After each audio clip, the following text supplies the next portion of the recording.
Polres Serang Kota menetapkan 2 orang saudara kandung sebagai tersangka mucikari atas tindak pidana perdagangan orang atau TPPO Minggu 27 Maret 2022.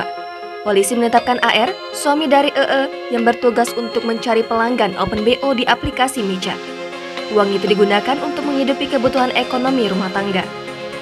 Sementara itu, tersangka berikutnya adalah laki-laki berinisial BB yang juga saudara AR melakukan hal yang sama terhadap pacarnya berinisial DNS.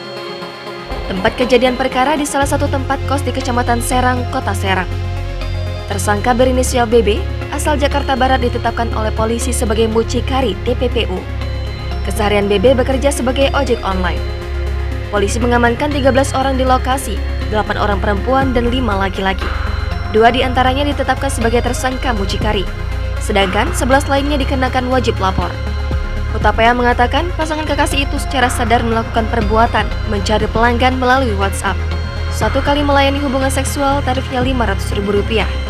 DNS mengaku sudah 4 bulan berjalan melayani pelanggan. Dalam 1 bulan, dia mendapatkan Rp5 juta dan digunakan untuk berdua.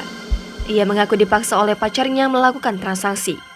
Selanjutnya, keterangan dari pemilik kosan mengaku tidak mengetahui jika tempatnya dijadikan sebagai transaksi Open BO.